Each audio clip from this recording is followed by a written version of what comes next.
Un saludo a todos los oyentes de Radio María. Un día más nos disponemos a continuar con el comentario del Catecismo de nuestra Madre la Iglesia. Estamos dentro de los puntos referidos a la pasión de Jesucristo y hoy comentamos el punto 604 y 605, que tienen como título Dios tiene la iniciativa del amor redentor universal. Son dos breves puntos que pasamos a leer y luego comentamos. Al entregar a su Hijo por nuestros pecados, Dios manifiesta que su designio sobre nosotros es un designio de amor benevolente que precede a todo mérito por nuestra parte. En esto consiste el amor, no en que nosotros hayamos amado a Dios, sino en que Él nos amó y nos envió a su Hijo como propiciación por nuestros pecados. La prueba de que Dios nos ama es que Cristo, siendo nosotros todavía pecadores, murió por nosotros. Jesús ha recordado al final de la parábola de la oveja perdida que este amor es sin excepción. Termina así esta parábola. De la misma manera, no es voluntad de vuestro Padre Celestial que se pierda uno de estos pequeños. Afirma dar su vida en rescate por muchos. Este último término no es restrictivo. Opone el conjunto de la humanidad a la única persona del Redentor que se entrega para salvarla. La Iglesia, siguiendo a los apóstoles, enseña que Cristo ha muerto por todos los hombres, sin excepción. No hubo ni habrá hombre alguno por quien no haya padecido Cristo. Hasta aquí estos dos puntos que hoy queremos comentar. Y como veis, incluso tiene como propio título también, se remarca en ellos mucho la iniciativa del amor de Dios.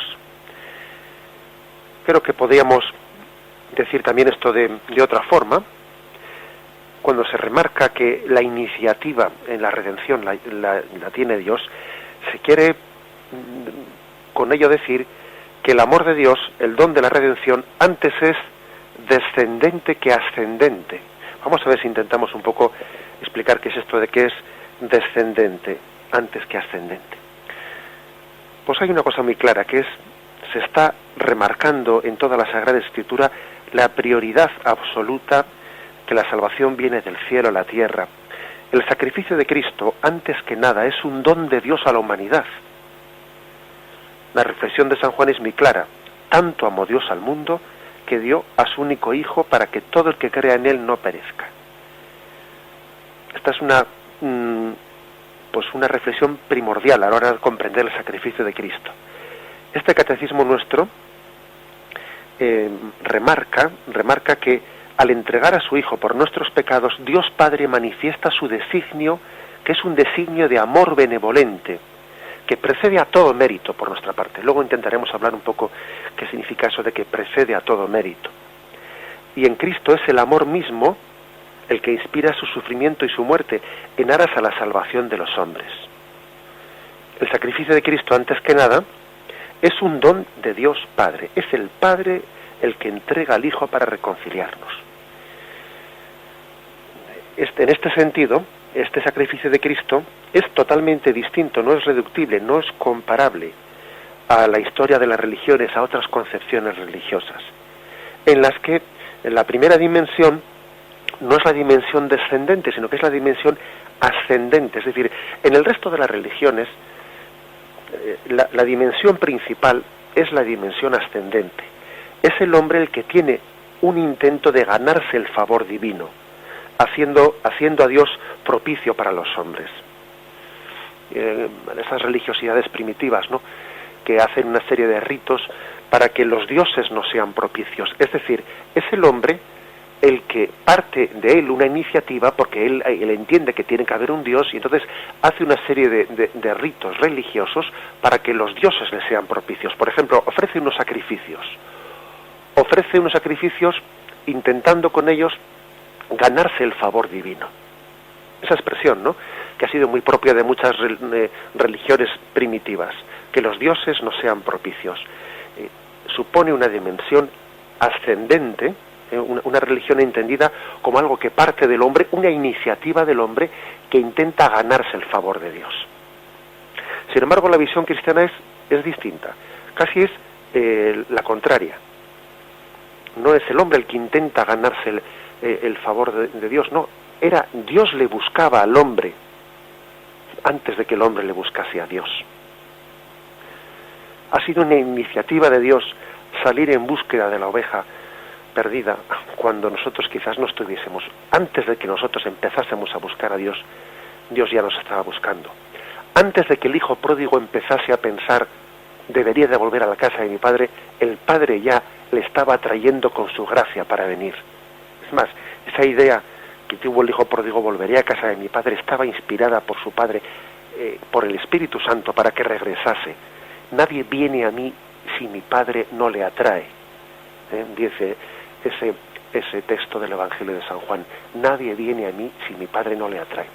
Aquí pues, para entender esto bien hay que decir que se están contraponiendo dos concepciones religiosas. Una religión natural o una religión revelada. Por religión natural entendemos todo intento del hombre para intentar ascender a lo divino, pues partiendo de sus propias fuerzas o de sus propias iniciativas. Pues el hombre intenta hacer unos ritos para entrar en contacto con lo divino, para hacer propicio a Dios, para ofrecerle un sacrificio y obtener de Dios a cambio un favor.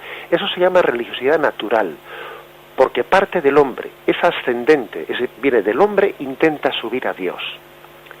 Pero hay otra religiosidad que llamamos religiosidad revelada, y parte de la iniciativa de Dios que se descubre al hombre.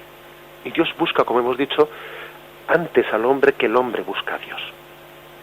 Y son dos cosas muy distintas, que llevan a consecuencias muy distintas.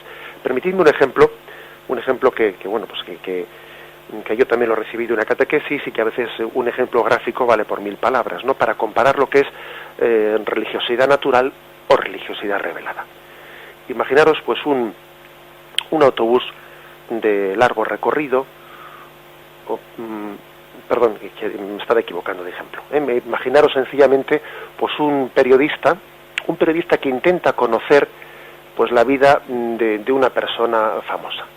Y esa persona sencillamente intenta desde la distancia intentar captar cómo será esa persona, intentar captar su intimidad, saca fotos a grande distancia con un teleobjetivo, está barruntando, intuyendo, deduciendo cómo será ese cantante o esa persona famosa a la que intenta conocer.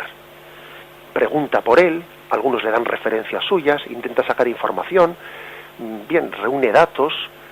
Esto es lo que nosotros conocemos como una religiosidad natural. El hombre, con su capacidad, intenta conocer a Dios. Ese periodista intenta conocer en la distancia la vida del cantante. Pero un día se lleva la gran sorpresa de que, volviendo a casa, suena su teléfono, y la gran sorpresa de su vida profesional es que precisamente le está llamando a él personalmente al teléfono de su casa. Esa persona a la que él remotamente quería conocer algo de él, ese al que le sacaba fotos a distancia con un teleobjetivo, le está llamando a su casa en persona. Y le invita a ir a su hogar y a compartir con él una cena y a hablar de su intimidad, y le enseña su álbum de fotos y le explica sus proyectos.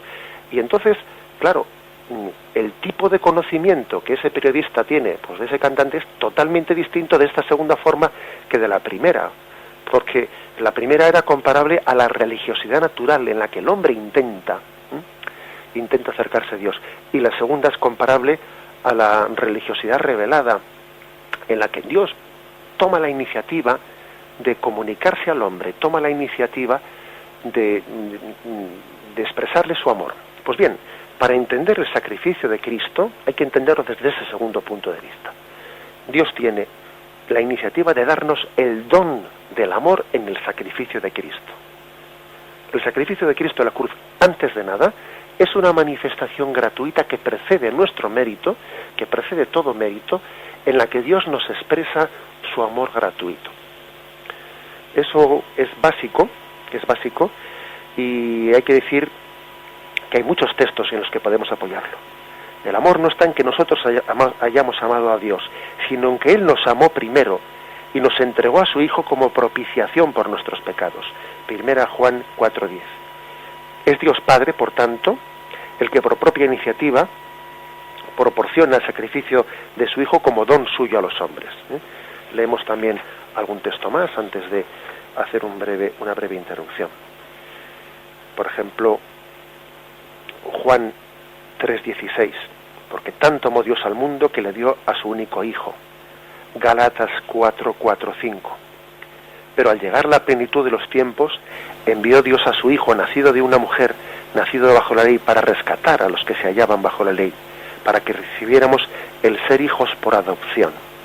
Como veis, en todos estos textos de la Sagrada Escritura se remarca la iniciativa divina. La salvación de Dios es descendente, no es ascendente, es descendente. Hemos sido salvados por pura gratuidad, y en la cruz de Cristo vemos el ejemplo mayor de gratuidad. Dios entregó a su Hijo al mundo por amor, para salvarnos. Lo meditamos un momento antes de continuar.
Bien, para entender adecuadamente esta iniciativa divina, tenemos que purificar algunos conceptos pues que hacen que lo entendamos mal. Algunos conceptos que a veces hemos ido elaborando pues por una mala comprensión de la Sagrada Escritura, y que luego pues hacen sombra, por esos conceptos, por haber sido mal entendidos, hacen sombra, quitan protagonismo, quitan centralidad a esta iniciativa divina. Uno de ellos es el concepto de mérito. Tendremos ocasión en el Catecismo también de abordar esto de una manera más detallada, porque el Catecismo aborda expresamente en un capítulo el concepto de mérito. Pero fijaros ya como este punto primero que hoy estamos comentando, el 604, dice: al entregar a su Hijo por nuestros pecados, Dios manifiesta que su designio sobre nosotros es un designio de amor benevolente que precede a todo mérito por nuestra parte. Aunque sea brevemente, vamos a hablar del concepto de mérito, porque a veces nos puede hacer daño entenderlo pues de una manera equivocada, para ensalzar sobre todo la iniciativa del amor de Dios. Claro, por mérito se ha entendido tradicionalmente el derecho a la recompensa. Uno ha obrado de una forma que tiene derecho a la recompensa. Y bien, lo malo es que uno intente intente aplicar ese concepto humano del mérito, que se lo intente aplicar directamente en nuestra relación con Dios. Claro, estrictamente hablando, un hombre delante de Dios no tiene ningún derecho a nada. Dios es la infinitud, Dios es el ser perfecto. Nosotros somos una criatura de Dios. ¿Qué derecho tiene la criatura ante el Creador? Pues es que es ninguno, O sea, es decir, entonces, por lo tanto, no se puede aplicar en sentido estricto el concepto de mérito en nuestra relación con Dios, en el sentido humano de retribución humana. El hecho de que, por ejemplo, pues un trabajador haya realizado determinados trabajos extras y por lo tanto tiene un mérito que tiene derecho a que sea retribuido. Y eso, por ejemplo, pues en la misma Sagrada Escritura vemos que hay muchos pasajes evangélicos que lo insisten. Ante Dios puede tener el mismo, entre comillas, mérito el que llevaba trabajando toda la jornada, el que fue contratado a media jornada o el que trabajó únicamente la última hora. Es decir, no podemos aplicar de una manera así literal la concepción humana de mérito en nuestra relación con Dios. Mérito sí que tiene, sin embargo, mérito tiene Jesucristo en su sacrificio redentor. Quien verdaderamente ha merecido es Jesucristo, porque Él no es una persona humana, es una persona divina. Y como persona divina que es, sus obras tienen un valor infinito, que no tienen las nuestras. Y la entrega de Cristo en obediencia al Padre, ese sí quiero, sí acepto la cruz, sí me ofrezco por todos, esa entrega de Cristo sí tiene un mérito infinito. Por lo tanto, entonces claro, la consecuencia podría ser esta. Nosotros entonces no tenemos ningún mérito. Sí, la fe católica dice que sí que tenemos mérito, pero entendiendo bien, fijémonos bien, el mérito nuestro, el mérito es el poder participar del mérito de Cristo. Es decir, Dios nos da la gracia, nos da el regalo de poder merecer. El mérito también es un regalo de Dios. Es un regalo de Dios porque Él nos concede la gracia de poder merecer en Cristo. Por ejemplo, imaginémonos un enfermo que está postrado en su cama, como seguro habrá muchos que ahora nos estén oyendo. Y uno puede decir, vamos a ver, esta situación mía de dolor, esta mala noche que he pasado, ¿tiene algún mérito delante de Dios? Y la respuesta es muy clara. Por sí solo, por nosotros mismos, eso no tiene ningún mérito. Es decir, ¿qué es esa mala noche? ¿Qué es ese dolor tuyo ante Dios? En sí mismo no tiene ningún mérito.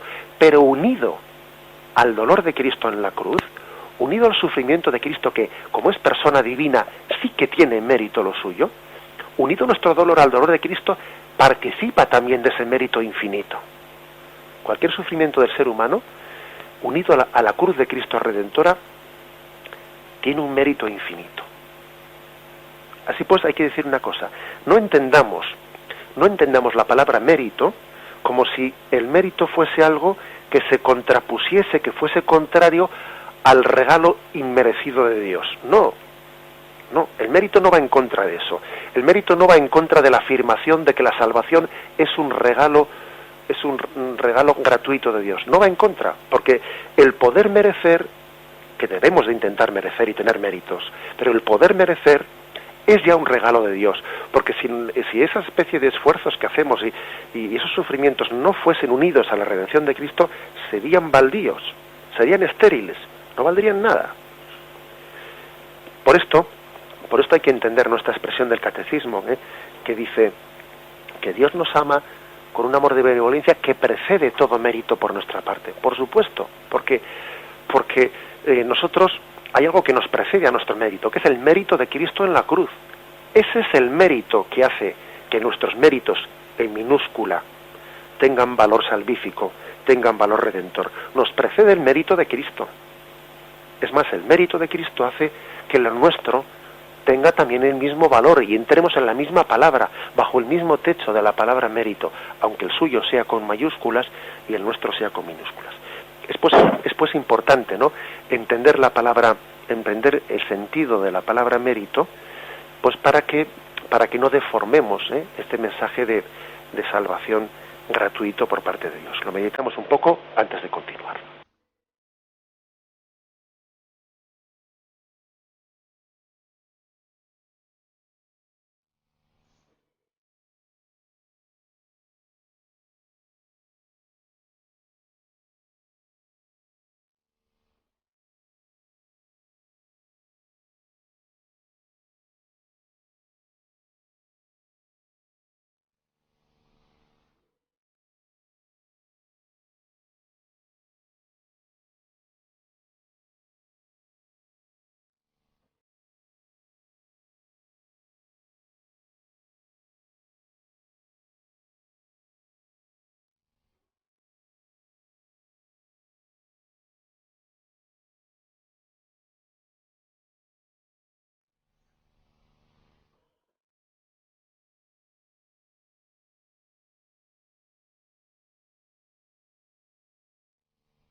Bien, otro concepto que también debe de ser purificado y debe ser bien entendido, decíamos aparte del mérito, es el concepto de justicia.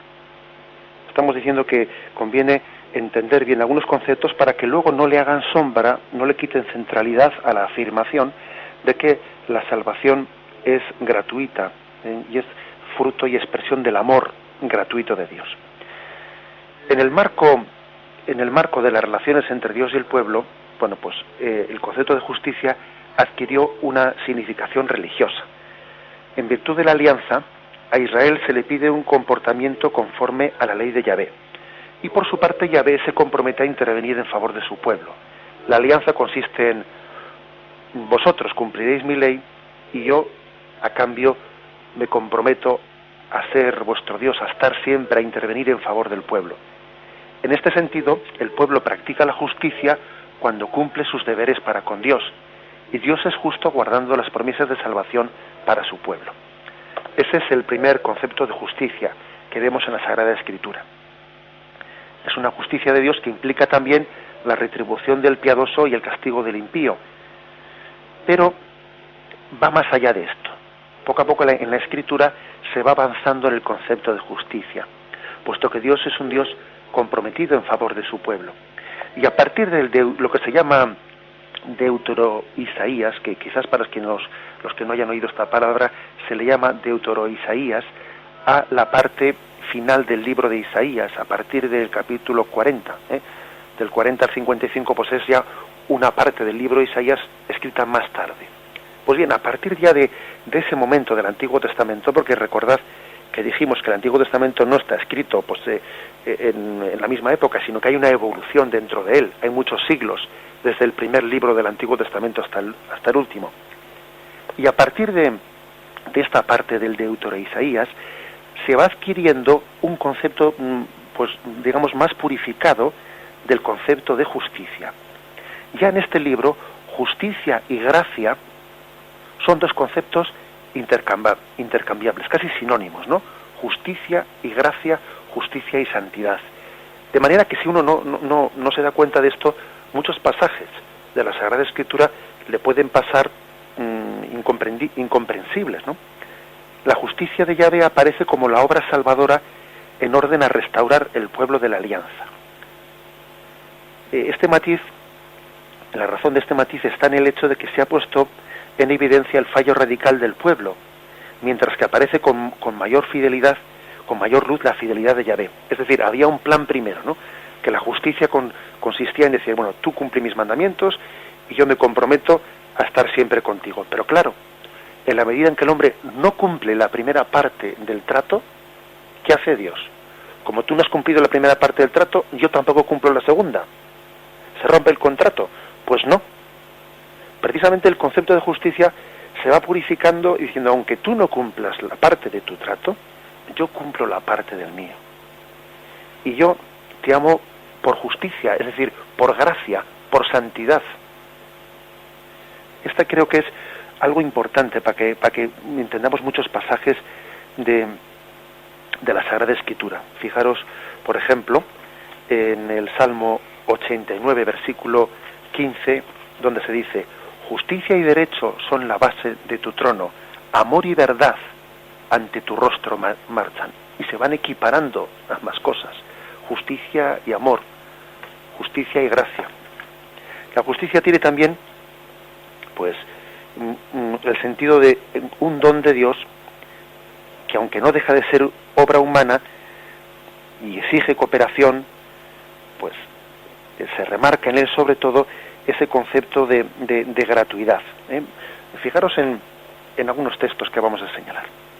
Porque el caso es que pueden llegar a ser muchos los equívocos a los que da pie el no entender esta concepción bíblica de la justicia, porque nosotros tenemos dentro de nosotros una concepción moderna de justicia, que es la concepción de justicia humana. Y por ejemplo, si uno no entiende bien esto, vamos a Romanos 3:25 y se arma un lío, porque allí dice, a quien Dios exhibió como instrumento de propiciación por su propia sangre, mediante la fe, para mostrar su justicia, habiendo pasado por alto los pecados anteriormente. Claro, y uno dice, a Jesús Dios le exhibió como instrumento de propiciación por nuestros pecados para mostrar su justicia. Y claro, si entendemos el concepto de justicia como justicia humana, dice uno, pues toma, entonces Dios Padre ha puesto a Jesucristo para mostrar su justicia, como diciendo, voy a castigar a mi hijo para que vean lo que hago con él, y para que cuando veas, ¿no?, como dice el refrán, cuando veas las barbas del vecino, cortar, pon las tuyas a remojar. Hombre, eso sería evidentemente una concepción equivocada. No se puede entender este texto de Romanos 3:25 entendiendo la palabra justicia en ese sentido humano. A quien Dios, vuelvo a ver el texto, porque es un texto gráfico, a quien Dios exhibió, a Jesús, ¿no?, a quien Dios exhibió como instrumento de propiciación por su propia sangre para mostrar su justicia. Se refiere para mostrar su gracia, su santidad, no justicia en el sentido, la has hecho, la vas a pagar. No, porque llega un momento en que la Sagrada Escritura, a partir del Deutero de Isaías, el concepto de justicia es sinónimo a concepto de gracia, de amor gratuito. Y así uno entiende muchos pasajes de la Sagrada Escritura que si no son incomprensibles. Dios le hizo a Cristo justicia para nosotros, le hizo amor, santidad para nosotros. De forma general se puede decir, ¿no?, que en San Pablo la justicia de Dios corresponde a los bienes de la salvación. Por aquí se ve hasta qué punto iría desencaminado quien pretendiera entender esa justicia según el significado actual que tenemos nosotros de la palabra justicia. Se puede llegar a traducir justicia como santidad, dicen muchos. Dios es justo, Dios es santo. Nosotros nos armamos un lío bastante grande cuando decimos, bueno, bien, Dios es justo, pero es que también, aparte de ser justo, es misericordioso. Y entonces es misericordioso, pero también es justo. En la Sagrada Escritura llega un momento en que la palabra justicia se identifica con santidad y misericordia. Son una sola cosa. Y es más, eso ocurre en la medida en que el hombre comienza siendo infiel, aquella alianza del Sinaí. Y cuando aquel concepto de justicia, retribución, no sirve, la palabra justicia pasa a significar gratuidad del amor de Dios. Fijémonos en Romanos 3:21. Pero ahora, independientemente de la ley, la justicia de Dios se ha manifestado atestiguada por la ley y los profetas, justicia de Dios por la fe en Jesucristo, para todos los que creen. Es decir, estamos casi identificando cuando se dice justicia de Dios por la fe en Jesucristo, estamos haciendo referencia a decir santidad de Dios, justificación, es decir, santificación del hombre. Llega un momento en que la palabra justicia o justificación es sinónimo de la palabra santificación. Dios nos hace justos, Dios nos hace santos. Eso es algo importante. San Pablo, por lo tanto, que ha presentado la situación de pecado de la humanidad sin Cristo, ha comenzado, ahora con Cristo, nos subraya eso, que ha comenzado una nueva etapa en la historia humana, la etapa de la justicia de Dios, de la salvación por el don de Cristo.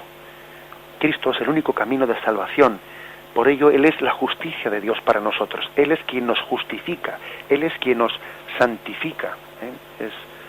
Ser justo para Dios es actuar de conformidad con su amor. Fijaros, por ejemplo, este texto de Oseas 2:21. Te desposaré conmigo en justicia. Pues evidentemente ese texto no se puede entender si comprendemos la palabra justicia tal y como nosotros la entendemos. Te desposaré conmigo en justicia quiere decir en santidad, en gratuidad. Porque ¿quién puede desposarse con Dios en justicia, en el sentido humano de justicia? Nadie. Eso está fuera de nuestro alcance. Llega, por lo tanto, a identificarse el sentido de justicia como la promesa esponsal de Yahvé con su pueblo. Te desposaré conmigo en justicia. Ser justo para Dios es, por lo tanto, actuar en conformidad con su amor. No es, pues, la justicia divina la que puede limitar el amor divino redentor, no, porque a veces, claro, si se habla de justicia, en sentido humano, se está como poniendo, como la palabra mérito, como poniendo un límite al amor gratuito de Dios. Claro, como también tiene que ser justo, hay que ponerle un límite. No. El concepto auténtico bíblico de justicia no le pone un límite al amor de Dios. Todo lo contrario. Bien, hecha esta precisión, vamos a continuar con nuestra reflexión, pero primeramente vamos a hacer un momento de silencio.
Pues bien, para apoyar esto que hoy estamos comentando esa iniciativa del amor redentor de Dios, vamos a resumir, aunque sea brevemente, cuál es la forma que tiene el Evangelio de San Juan y San Pablo de expresarla, que son quizás pues tanto San Juan como San Pablo, en sus cartas, los que más subrayan esta dimensión del amor gratuito, de la iniciativa del amor de Dios. En la primera epístola, San Juan llega hasta el extremo en la afirmación del amor del Padre en la obra redentora, al reconocer en él, en la obra redentora, la revelación especial de lo que es Dios. Dice: Dios es amor. En esto se manifestó el amor que Dios nos tiene, en que Dios envió al mundo a su Hijo único para que vivamos por medio de él. En esto consiste el amor, no en que nosotros hayamos amado a Dios, sino en que Él nos amó y nos envió a su Hijo como propiciación por nuestros pecados. Bien, tenemos que reconocer una cosa, fijaros, tenemos que reconocer que muchas veces los católicos pues hemos tenido un poco de pobreza de la fe trinitaria. La fe trinitaria a veces la hemos empobrecido y hemos reducido pues el concepto del amor redentor únicamente al amor de Jesucristo. Y bueno, también la piedad popular se ha centrado en los Cristos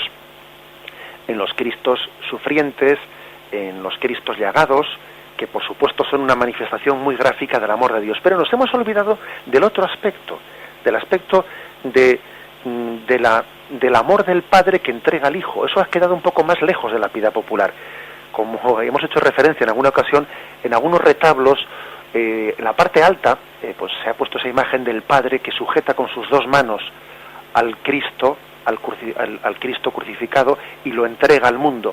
Pero queramos que no, eso estaba en la parte más alta del retablo. Entonces, como que no ha calado tanto en la piedad popular, pues en lo que supone el amor redentor, lo que supone para el Padre. Más bien lo hemos pensado en lo que supone para el Hijo que entrega su vida en amor por nuestros pecados. Pero nos hemos olvidado más quizás de esa dimensión descendente de que el Padre entrega al Hijo. Dios es amor, y en esto se manifestó el amor que Dios nos tiene, en que Él envió a su Hijo al mundo. Por lo tanto, no ve San Juan ningún tipo de contraposición entre este amor gratuito y el hecho de que Jesús sea una víctima de propiciación por nuestros pecados. El sacrificio expiatorio de Cristo constituye el don supremo del Padre a la humanidad. Para penetrar en esta verdad, San Juan precisa que el amor es de Dios. Por eso el amor redentor no ha consistido en nuestro amor ofrecido a Dios. Ha venido del Padre que nos ha amado. Era necesario que el sacrificio redentor viniese de lo alto y que el amor ofrecido como propiciación se recibiera primeramente del Padre.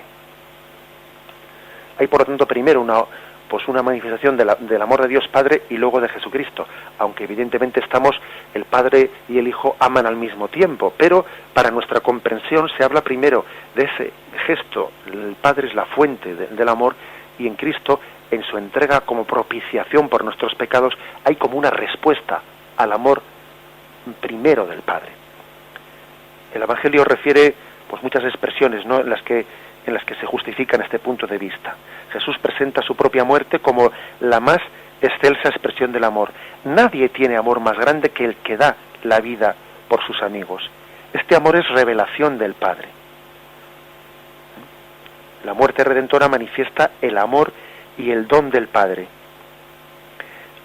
Tanto amó Dios al mundo que le dio a su único Hijo, para que el que crea en él no perezca, sino que tenga vida eterna. Anteriormente había sido evocado el sacrificio. Tiene que ser levantado el Hijo del Hombre para traer a todos hacia sí.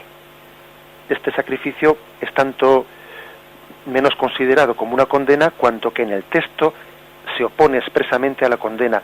Dios no ha enviado a su Hijo al mundo para juzgarlo, sino para que el mundo se salve por él. Hay, por lo tanto, un remarcar tremendamente que el amor del Padre nos precede totalmente en su gratuidad. Esto es sobre todo la doctrina de San Juan. Y la doctrina de San Pablo en sus cartas, pues también remarca, aunque sea con otros términos, remarca el mismo misterio. Pablo, que habla de las manifestaciones de la cólera divina cuando considera el pecado de la humanidad, no presenta jamás al Hijo de Dios como fustigado por esa cólera, ni ese tipo de conceptos, ¿no? Por el contrario, ve en él el amor que se manifiesta a través del sacrificio. Por ejemplo, Gálatas 2:20. Él es consciente de que estando crucificado en Cristo, con Cristo, declara él vive en la fe del Hijo de Dios que me amó y se entregó a sí mismo por mí. La concepción que tiene San Pablo de la pasión de Cristo es esta, no esas concepciones pues que ayer mismo en el programa que hicimos pues criticábamos, concepciones como si fuese una especie de la cólera divina que se satisface en Jesucristo, pues en vez nuestro, Cristo pagando el pato en vez nuestro, ¿no? Pues no. San Pablo insiste en este concepto. Vivo de la fe en el Hijo de Dios que me amó y se entregó a sí mismo por mí. La magnitud del amor no se mide tanto o tan solo por el sacrificio, sino por la persona del Hijo de Dios. En él recibimos el don de Dios, que es un amor de excelencia. Por una parte, remarcando que el Padre entrega a su propio Hijo. Lo tenemos en Efesios 5:2. Es significativo el hecho de que el gesto del Padre está descrito en términos pues que describen esto. Cristo se entregó por nosotros. Efesios 5:2 y Romanos 8:32, el Padre ha entregado a su Hijo por nosotros. Luego, fijaros una cosa. Es curioso, ¿no? La misma entrega tiene el Padre del Hijo que del Hijo de su propia vida, porque también podría haber una concepción errónea, que es la concepción de decir, el Padre entregó a su Hijo, y claro, cuando uno evoca el pasaje de Abraham, que iba a entregar a su hijo Isaac, pues claro, todas las comparaciones son imperfectas, porque claro, cuando Abraham iba a entregar a su hijo Isaac en sacrificio, el hijo Isaac no participaba de la misma voluntad de su padre, y el hijo preguntaba al padre, padre, tenemos la leña, pero ¿dónde está el sacrificio? Y claro, Abraham responde en una respuesta conmovedora, Dios proveerá, pero claro, tengamos en cuenta que la imagen es imperfecta, porque en este caso, a la vez que el Padre entrega a Jesucristo, Jesucristo mismo se está entregando, cosa que Isaac no se estaba entregando, iba allí porque su padre le llevaba de la mano. Por lo tanto, la imagen de Abraham con su hijo Isaac solo sirve para ver el modelo del amor del Padre que entrega al Hijo, pero no sirve esa imagen para hablar de cómo Cristo entrega voluntariamente su vida. Cada imagen sirve para una cosa, pero no podemos pretender decir a las imágenes del Antiguo Testamento pues toda la riqueza que tiene el Nuevo Testamento. Se quedan cortas.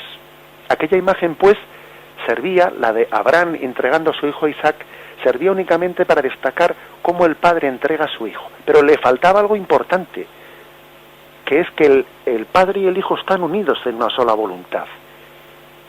Y Cristo entrega su vida al mismo tiempo que el Padre está entregando al Hijo. Son pues dos voluntades que laten al unísono, al unísono una y otra. Hay dificultades, ¿no? Cuando, por ejemplo, hay algún texto que dice, el Padre no perdonó ni a su propio Hijo, antes bien lo entregó por nosotros. Pero bueno, tenemos que entender que la palabra no perdonar, pues no quiere decir que iba en contra de su voluntad. No, quiere decir que él no se perdonó a sí mismo, es decir, él no se ahorró ese sufrimiento. A Abraham no se perdonó, no se dispensó de ese sufrimiento. Esa es quizás la forma de entender pues algunos pasajes bíblicos que son complicados, ¿no? Esa expresión no perdonó ni a su propio Hijo, hay que entenderla como él no se ahorró ese sufrimiento, porque es el propio Padre el que sufre al ver sufrir a su Hijo, sin duda alguna. Pero hay una unidad, dos corazones, el corazón del Padre y el corazón del Hijo, aunque el corazón del Hijo sea humano y el corazón del Padre lógicamente no es humano porque no se ha encarnado, pero son dos voluntades que laten al unísono en esa voluntad de redención. Por consiguiente, ¿no? Tenemos que decir que hay San Pablo está subrayando una y otra vez que hay una demostración del amor de Dios. La prueba de que Dios nos ama es que Cristo, siendo nosotros todavía pecadores, murió por nosotros. San Pablo incluso habla de la cruz como una prueba del amor de Dios. ¿Qué más prueba quieres? ¿Cómo quieres que te demuestre más mi amor? Porque claro, sería más comprensible que alguien se entregase por un justo, que alguien se entregase por alguien que, entre comillas, se lo merece. Pero es que Dios nos ha amado antes de que lo mereciésemos. Nosotros podemos amar, mejor, podemos merecer después de eso. Antes de la muerte de Cristo, nosotros no teníamos ningún merecimiento, como hemos explicado antes, ¿no? Y entonces yo creo que el texto de Romanos 5:8 es una buena conclusión para todo lo que estamos explicando. La cruz se convierte en una prueba del amor de Dios, porque el amor está probado cuando precisamente a alguien se le quiere sin ningún mérito. Es fácil querer a una persona, bueno, pues que tiene muchos méritos y por lo tanto uno puede obtener algo de él, pero amar a alguien de quien no se puede obtener nada bueno de él, realmente eso es una prueba de amor gratuito, ¿eh? Cuando un padre quiere especialmente al hijo que no tiene éxito, al hijo que es más débil, por ejemplo, puede ser un niño con síndrome de Down, alguien inválido, y le quiere especialmente a él, esa es la prueba del amor gratuito. Por eso, la cruz es la prueba del amor de Dios a los hombres. Terminamos aquí este capítulo del Catecismo en el que hemos querido subrayar la dimensión descendente del amor redentor de Jesús, de la cruz de Cristo. Quien desee participar puede hacerlo llamando al teléfono 917 107 700. 917 107 700.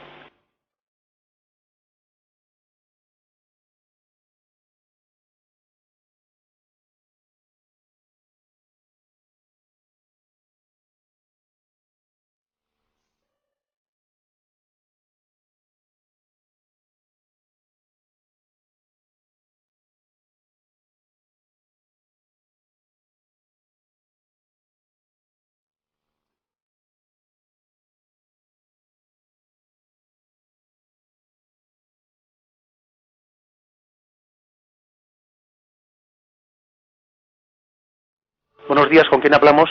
Hola, buenos días, ¿me toca a mí? Buenos días, sí, adelante. Soy yo, Inocencio, me llamo de la Rotada de Tenerife. Adelante. Mire, padre, sobre la primera parte que estaba hablando sobre la revelación de Dios, ¿no? Sí. La divina, la de ir del hombre hacia Dios, sí, o de Dios hacia nosotros, ¿no? Creo más en la segunda, porque yo creo que entra en el bautismo, ¿no? Que es lo que dijo usted. Yo creería ya que a Dios ya en este momento que vivimos, en estos siglos que nos toca vivir después de 20 siglos después, le tocaría ya a él mover ficha, porque estos aquí de abajo no abren los ojos, o el corazón, o el alma, no sé, porque seguimos con guerras, enfermedades, no hay hambre, muchas cosas, y sobre todo el poder, que es el que mueve, porque nosotros no podemos hacer nada, no hace nada. Me gustaría que me dieran nada más que una pequeña interpretación de esto. Pero le espero un segundito nada más. Muy bien. Bueno, quizás la pregunta que hace este hombre, que hace nuestro oyente, es muy amplia. Me voy a sujetar a una primera cosa que él ha dicho, ¿eh? Decía pues que cree más en el segundo tipo de amor, de ese amor de revelación, el amor descendente, que es un poco el amor del bautismo. Es verdad, ¿eh? Permíteme que me quede en esta pequeña consideración que ha hecho el oyente. Es verdad, en el bautismo, y especialmente el bautismo de los niños, ¿no? Se describe, se significa muy claramente el amor descendente y gratuito. El hecho de que la Iglesia, siguiendo la tradición primitiva, ¿no?, bautice a los niños, pues en ello remarca absolutamente la gratuidad del amor de Dios. Es decir, Él nos elige a nosotros antes de que nosotros le elijamos a Él. Un niño no tiene esa capacidad de elegirle a Dios, pero Dios la ha elegido primeramente, ¿no? Hay, por lo tanto, en esa religiosidad descendente revelada que se manifiesta en el bautismo, como el oyente decía, pues hay una demostración bien clara de esta espiritualidad descendente y de amor gratuito de Dios, a pesar de esa falta de respuesta nuestra, pues de toda esa especie de miserias, guerras, etcétera, que en el hombre hay una falta de respuesta a ese amor de Dios, pero Dios nos sigue amando gratuitamente, a pesar de nuestra falta de respuesta. Adelante, ¿tenemos algún oyente más? Sí. Sí, buenos días. Hola, buenos días. Buenos días. Mi nombre es Andrés y te llamo desde La Coruña. Que quiero agradecerte las explicaciones del catecismo y en particular las de hoy. La que más me ayudó es la que diste de justicia, porque yo sí la identificaba con santidad. Pero ahora me ayuda mucho más si la equiparo a amor gratuito. Me va a ayudar mucho más. Y yo quisiera que si puede ser que ahondaras un poquito en en esa equiparación. Bien, muchísimas gracias.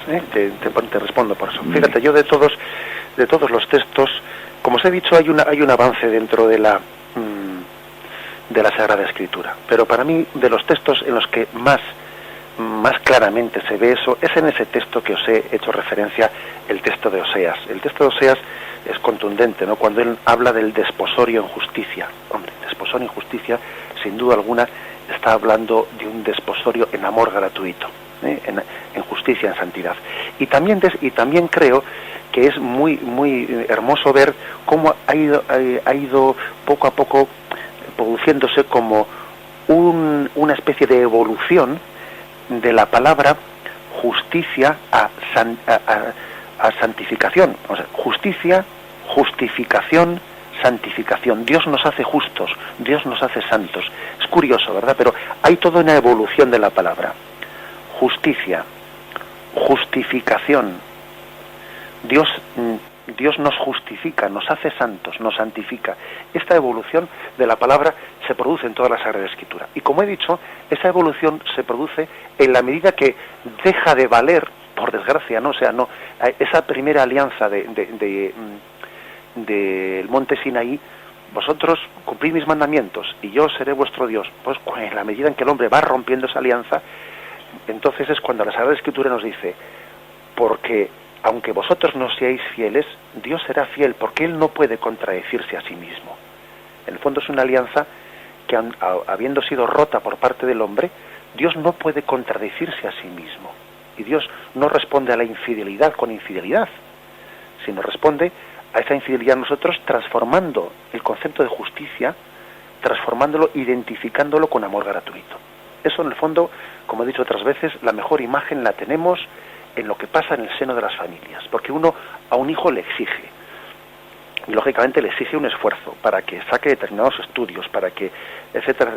Pero en la medida en que ese hijo no responde, rompe esa especie de metas concretas que la familia le ha establecido, al final la familia quiere y ama al hijo gratuitamente en la situación de fracaso en la que se encuentra, en la situación de rechazo pues laboral, de amigos, y cuando a él se le han roto muchas cosas, al final es querido y aceptado y recogido después de todos sus fracasos gratuitamente en la familia. Es la imagen que tenemos más similar para que uno vea cómo en la propia familia transforma el concepto de justicia o exigencia a un hijo pues en el amor gratuito. Adelante, ¿tenemos a un oyente más? Mire, ¿soy yo? Sí, adelante. Mire, buenos días. Buenos días. Pues es que estoy completamente de acuerdo en lo que usted está diciendo, porque yo antes tenía como miedo al sacramento decíamos, de la confesión, ¿no? Y entonces para mí entender esto, pues ha cobrado el sacramento de la reconciliación pues una nueva dimensión, completamente nueva, y experimentar esto, ese amor gratuito de Dios, es lo más grande que puede tener el hombre, porque yo esto lo vi después de leer la misericordia se ríe del juicio. Pues está un poco en la línea de lo que usted estaba diciendo, ¿no? Y porque mi mérito, claro, como el de cualquier hombre, es ser pecado, y es que llega a ser mérito casi ser pecado sí, para decírselo al Señor, ¿no? Entonces, para mí el sacramento de la reconciliación, ya le decía al principio, que es una gozada, como se puede decir, es ver la misericordia gratuita de Dios, la gratuita de ese Dios que nos ama, que me ama, y que bueno, me humilla, pero no me humilla. Soy pecado, pero soy grande ante Dios. O sea, experimentar ese sacramento de la reconciliación, que yo lo había dejado, ¿no? Porque me daba como miedo, por deformación ahora es un júbilo, es un auténtico júbilo. Y bueno, es más o menos eso lo que quería decir. Y la necesidad de abrir la Biblia, porque la tenemos cerrada, y abrir la Biblia y Dios te habla, es verdad. Bueno, no tengo más que decir. Bien, muchísimas gracias por su aportación. Adelante. Bien, como veo que tenemos poco tiempo, ¿tenemos alguna llamada más en espera? ¿Sí? Sí, adelante. Buenos días. Buenos días. Mira, soy Francisco de Vigo. Buenos días, Francisco. Vamos a ver, yo intento seguir la doctrina del Señor, la doctrina de Dios, bueno, sigo bastante, pero lo que más difícil se me da es, como dices, amar a tu enemigo. Yo lo demás, incluso perdono. Intento ser, ya digo, intento llevar las enseñanzas del Señor, pero lo que es amar a tu enemigo se me da muy difícil. Quería saber si eso hay con enseñanzas o no sé cómo se podría conseguir. Gracias. De acuerdo a ti. Bueno, la verdad es que yo creo que tu propio deseo de amarle, me parece que ya te está poniendo en camino. Sin duda alguna esa preocupación que tú tienes, ¿no? De decir, bueno, yo creo que perdono, pero todavía este perdón no se ha convertido en amor. Me parece que el mejor camino que tienes es ese deseo que tienes. Y yo creo que tienes que hacer de eso tu oración de petición, decir, Señor, enséñame a amar con tu corazón, enséñame a amar con tu propio amor gratuito a los demás. Yo únicamente te aconsejaría, me autoaconsejo, y a todos los oyentes, que creo que a veces pues tenemos que hacer como un esfuerzo de pensar cómo esta persona concreta es también una predilecta del corazón de Cristo. Esta persona a la que a mí me cuesta amar, Cristo ha entregado su vida por ella. ¿Y qué cariño le tiene que tener a Él para haber entregado su vida incondicionalmente a Él, sin por ello haberlo entregado por mí? Porque fijaros cómo en esto no existen ni deben existir, por supuesto no, y ni creo que existan, ¿no?, celos entre nosotros. Es decir, uno entiende que Dios ha amado con amor de predilección a esa persona, sin por eso haberme amado con menos amor de predilección a mí. Aquí no hay celos, porque Dios es infinito y tiene la capacidad de amar de una manera totalmente singular a esa persona y también a mí. Y creo que viene bien meditarlo y decir, bueno, y si este es un favorito de Jesús, al mismo tiempo que yo también soy un favorito de Jesús, ¿cómo yo no voy a amarle con amor de predilección también como Jesús le ama? Si Jesús lo encuentra amable, yo no lo voy a encontrar amable. Creo que también hay que intentar meterse en el corazón de Cristo para que desde ese amor que tiene Cristo nosotros también nos contagiemos. Creo que es algo que nos puede ayudar en la oración. Se lo digo como una pequeña reflexión para que también eso nos suscite el amor hacia el prójimo, incluso aunque sea, entre comillas, nuestro enemigo. Bien, lo dejamos ya porque ya se ha cumplido el tiempo. Damos gracias a Dios por haber tenido esta posibilidad y mañana continuaremos a partir del punto 606. Alabado sea Jesucristo.